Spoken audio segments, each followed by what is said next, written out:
Morning, Eric Driver here, the manager of Tulla Livestock Sales here, and we're in our calf shed here this morning. So this is where the calf sale will commence now in a few minutes here at 11 o'clock. So it's starting to heat up for the season. Well, the CBV value is a calf beef value that's been given to the calves here from the sire and the dam coming into it. So we find this is going to be a major positive for the calf house here and for the calf trade, because it'll give the farmers a great opportunity to ascertain more information about what they're breeding. So for the seller of the calves, we hope that they're going to buy into this simply because it'll allow them to ensure a marketplace for the calves that they're producing. And then for the buyers, then we hope it's going to take a year or two buy-in, I see, into this situation, because they will need to see that these figures stand up and that they have a realistic business in their farm. But I certainly believe that we're going to see a positive movement from this. And certainly for the last week or two, we have seen a lot of farmers here reflecting to that value as it was displayed on the display board. We haven't seen a lot of it yet because it's simply of the time of the year that we're in. We're seeing a lot of Frisian calves at the minute, but that's normal, what you would see at the early stages of the calf sales. You have farmers breeding with Frisians on their own farms to try and get breeding heifers into situations. The sex semen approach is helping to cut that down a little bit. I think as we see into the next week, 2 weeks, 3 weeks here, we will certainly see the CBV valued calves coming into more prevalence. But is the board being looked at? Absolutely.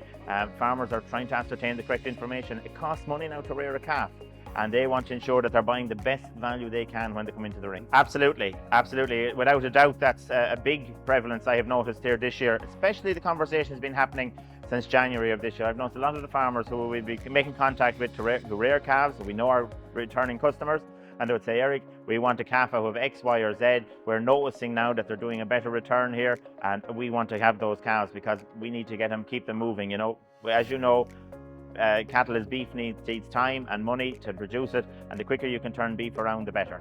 Well, I think it'll be a big value to them. I think especially to the guys that buy the calves here, to the dairy farmer who's producing his own and maybe rearing them, he may not ascertain the information as best as others.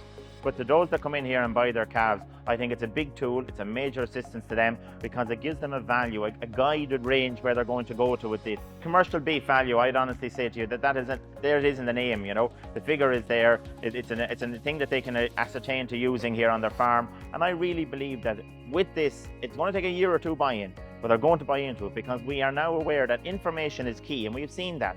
Farmers have developed over the last number of years to ask that they realise now that information like this is really, really important to them. So commercial beef value has a big to play, I think, in the future of the calf sales here in the calf ring. Yes, look, it's all about information, and we can give this information out now to farmers. It's going to be a negative to some, of course, because some are not going to have good figures or good commercial beef values, but they need to maybe look at that situation, because I think that's a bigger question that has to be asked of the Irish dairy sector here anyway, that we have to look at what we're producing. The calf shouldn't be treated as a byproduct, it's a beef product, and if we can produce the correct calf, we have a beef market there. We have just proven it. This is very current times. You go into the main cattle ring at the minute, beef trade is positive, farmers are getting to make a few pounds out of their situation at the minute.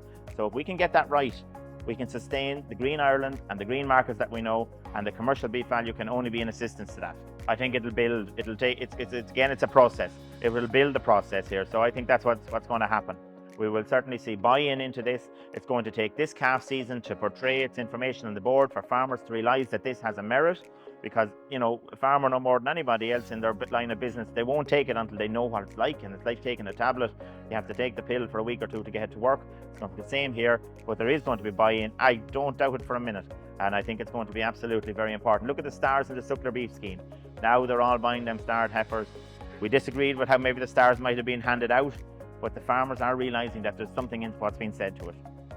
Chris Daly's my name. I work with ICBF on the Herd Plus side, which is the farmer services side. That a lot of farmers will be familiar with the reports and stuff that we send out to them. We're here in Tulla Mart today just to talk a little bit about the commercial beef value and I suppose the impact or the benefit it can have for farmers purchasing and selling and purchasing cattle.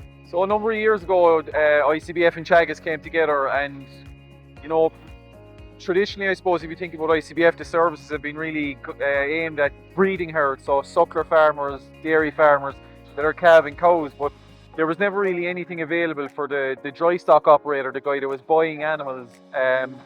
So we came together and we said, you know, we need to make something available for these farmers that when they're purchasing these animals or selling them, that they get more of an insight into the genetic makeup of these animals so they can make more informed purchasing decisions. So That's where the CBV came from. If you look at the makeup of the index, it's essentially the terminal index of the suckler of the Eurostar index, but with the calving traits removed. Because if I'm buying animals, I'm not too concerned about the calving difficulty or gestation.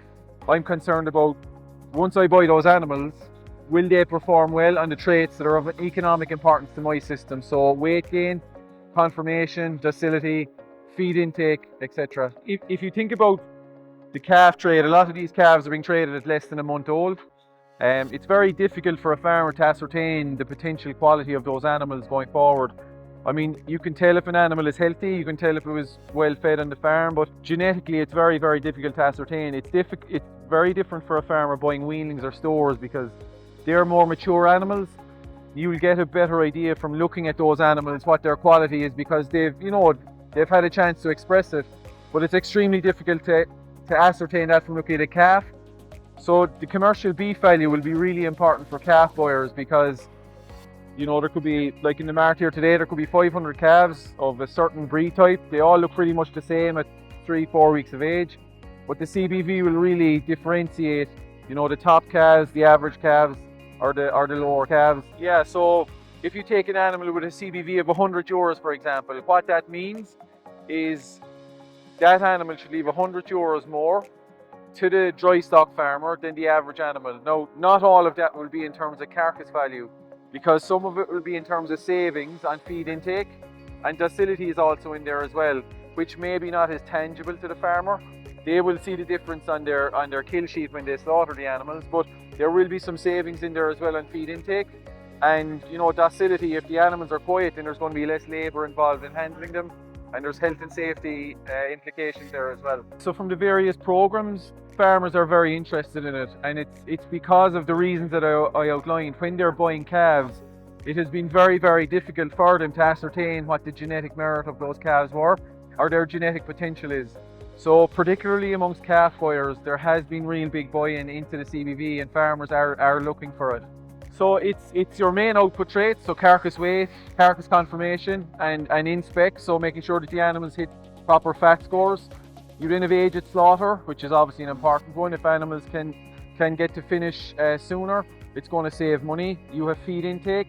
If animals eat less, it costs less to take them through the slaughter. And docility is another one as well. Now, since last year as well, you have the carbon impact built in there. So there's a carbon cost added onto the traits as well. So it's a very complete index for finishing animals. So if farmers are subscribed to Herd Plus, the CBVs are available on the profile once they log into ICBF. A bigger question we probably get asked by a lot of farmers is, well, that's the animals that are in my herd now, but how do I actually produce higher CBV animals? And I suppose the key thing there is that for suckler farmers, the higher the terminal index, generally speaking, on maybe a pedigree bull, then the higher the CBV will be on his progeny. For a dairy farmer looking at the dairy beef index, if they want to breed high CBV calves, it's the beef sub-index within the DBI that they need to focus on. The higher the beef sub-index, the higher the CBV of the calves will be. One thing, and it's something that dairy farmers do need to watch out for, is that a bull could have a high overall dairy beef index, but most of it could be coming from the calving traits. So it's important that, yes, you need a high DBI bull, but you need a balance between the beef sub-index and the calving sub-index. And the higher the beef sub-index is, the higher the CBV. Look, it all depends on what the farmer is comfortable with. There's going to be huge ranges. I suppose if you look in the animal searcher catalogues, there'll be star ratings, so it'll tell them. So if a farmer, for example, is in the market for an Angus bull, that will tell him, well, if that Angus bull has a beef sub-index of 100, where does he rank within the Anguses? But it will also tell him where he ranks a crossbreed as well. I suppose, look, the main thing is on the mark boards, it is only genotype calves. There will be a lot more calves showing on the mark boards this year because of the national genotyping program. There's obviously a benefit to getting calves genotyped because it confirms that the parentage is correct, and there's also genomic evaluations on those CBVs, so the buyer can be more assured as to what they're buying is, that the parentage is absolutely 100% correct, and there's genomic evaluations included in the CBVs as well.